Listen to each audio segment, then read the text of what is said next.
இன்ஸ்டாகிராமை திறந்தாவே Chinese new இயருக்கு எல்லாரும் trip போகிறாங்கங்க. எல்லாரும் வீடியோவாக போட்டு தள்ளுறாங்க. எல்லாம் பார்க்கும்போது நல்லா தான் இருக்குது, இந்தோனேஷியா அது இதுன்னு. நம்ம என்ன பண்ணலாம், வாங்க டீப் கிளினிக்கில் இறங்குவோமா? ஏன்னா லாங் ஹாலிடே கிடச்சிருக்கு, எந்த சான்ஸை மிஸ் பண்ணிட முடியுமா?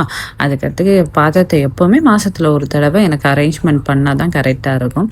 பசங்கள்ட்ட ஸ்கூல் யூனிஃபார்ம் எல்லாமே துவைச்சி முடிச்சுட்டு என்னுடைய பால்கனியில் உள்ள மிரர் வந்து கொஞ்சம் நல்லா அழுக்கான மாதிரி இருந்துச்சு.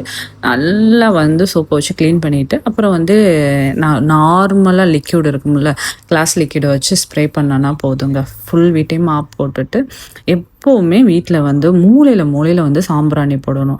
நீங்கள் ஹிந்துவாக இருந்தால் நீங்கள் அந்த நாளில் பார்த்து பண்ணிக்கிங்க. அப்புறம் கிறிஸ்டின் ஹிந்துன்னா எழுத்துறாதீங்க.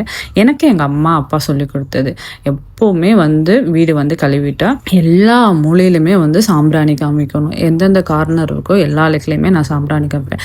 நம்மளை சுற்றி இருக்க கந்திஷ்டி, ரொம்ப கெட்ட வைப்ஸ் எல்லாமே வந்து போயிருங்க. சாம்பிராணி மாத்திரம் போட்டு மாத்திரம் பாருங்கள், உங்களுக்கே தெரியும் உங்களுடைய பாசிட்டிவிட்டி எப்படி வருதுன்னா லைஃப்பில் ரொம்ப சூப்பராக இருப்பீங்க. இதை ட்ரை பண்ணி பாருங்கள்.